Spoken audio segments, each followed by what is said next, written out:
Welcome back. It is pretty much a given that people living in the Northwest will occasionally cross paths with wild animals like bobcat, foxes, black bear, but it's still a bit unnerving to see a bear sitting at your picnic table. That is exactly what happened to folks in Kittitas County, and they're not the only ones reporting uncomfortably close encounters with black bear in their neighborhoods. Sergeant Jennifer Maurstad from the Department of Fish and Wildlife has some sage advice to help you keep yourself and the bear safe. Thanks for being here. Thanks for having me. How are you? So do you see much of that where he that's just the first time sidles up at the table? I had seen that picture, and that's a good one. He looks very comfortable and very content. So we laugh about it, but obviously the bear in their natural habitat, we've encroached in that where we've built, right? So sometimes we share space. We do. What is the preponderance of the black bear population around here? Oh my goodness, to come up with an exact number is difficult.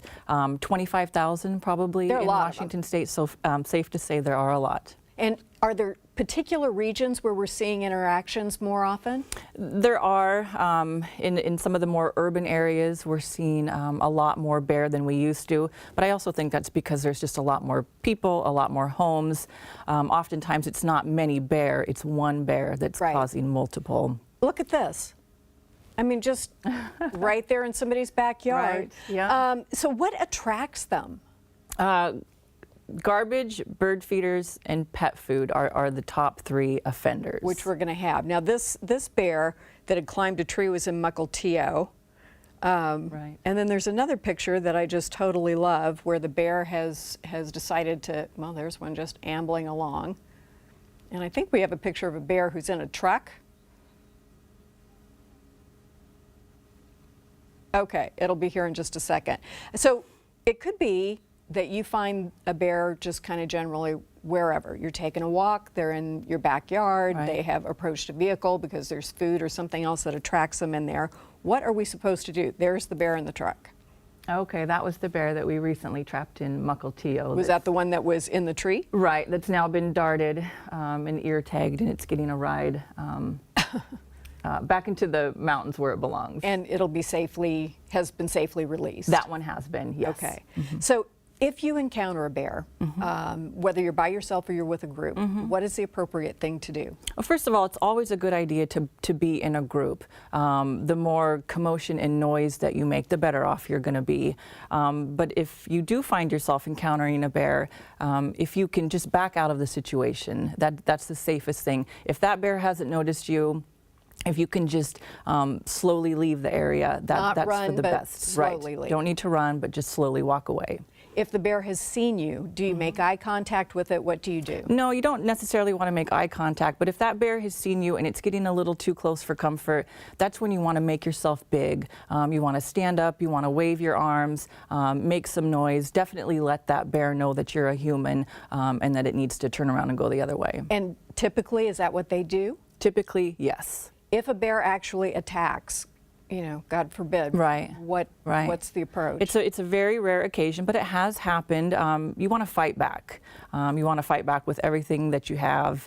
You know, if you can strike the bear in the nose, in the eyes, and still protect your face and your head at the same time. We've had some situations where a bear approaches a group of people because they're cooking outdoors. They may be having a barbecue. They may be, you know, in their own backyard. What then? It would be pretty rare for a bear to contact a group of people when there's noise.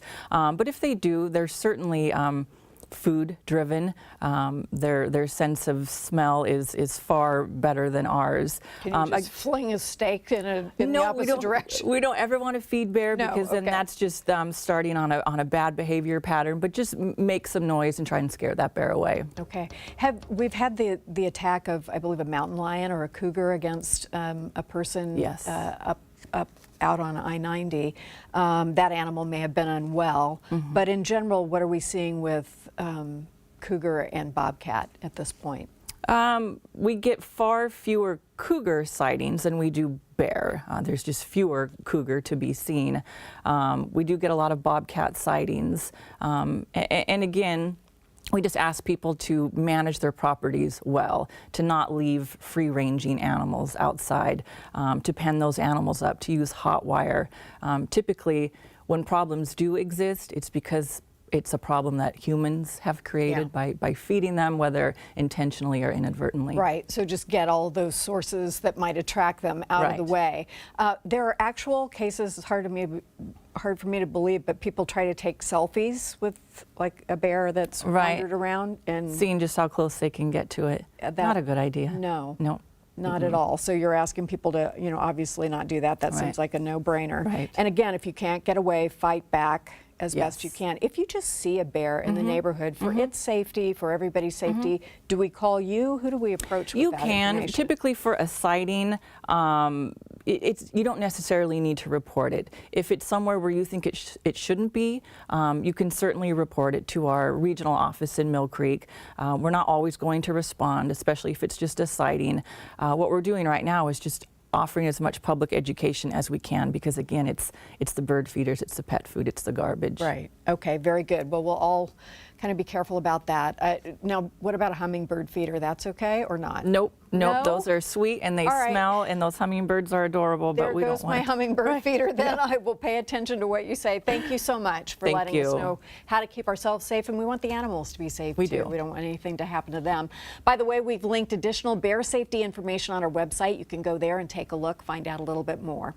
Exploring the Northwest on Kenmore Air is a pretty thrilling adventure. Pilot Chuck will join us next with some new ways to tour the beautiful PNW. Stay tuned.